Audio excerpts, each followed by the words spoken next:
Up first tonight, breaking news from the KHOU 11 Investigates team. Just a few hours ago, the city council in tiny Coffee City, Texas, voted unanimously to fire its police chief and deactivate the entire police department until a new chief can be hired. This comes after KHOU 11 Investigates uncovered questionable practices in the department in a series of reports. Jeremy Rogowski is in Coffee City tonight with the exclusive update. Jeremy. The Coffee City Council took less than 15 minutes to reach its decision.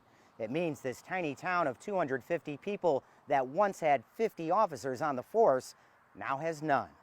Coffee City Council members took swift and serious action after what KHOU 11 Investigates uncovered.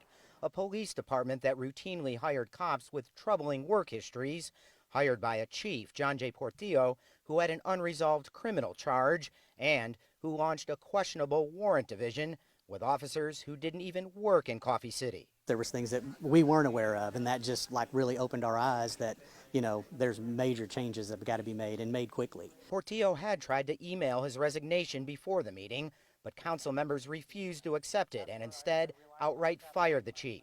And in a bombshell move, it also voted to deactivate the department as a whole. We just felt it was best to basically terminate the program.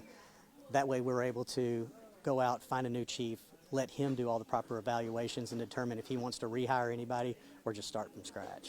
The action was welcome news for many residents who say they've lived with over-aggressive policing for too long. Ever since we moved here, it was every day cop pulling in for one reason or another. Something needed to happen, that's for sure. The Henderson County Sheriff's Office will respond to calls for the time being. As for the 50 full-time and reserve officers, we're told they will not be allowed to perform police officer activities unless or until they're picked up by another department. Finally, we reached out to John J. Portillo for comment. We have not heard back.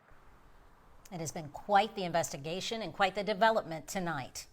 Jeremy Rogowski in Coffee City. Thank you, Jeremy. You can watch Jeremy's series of stories on Coffee City on the KHOU 11 Plus app. It's free to download on Apple TV, Fire TV, and Roku.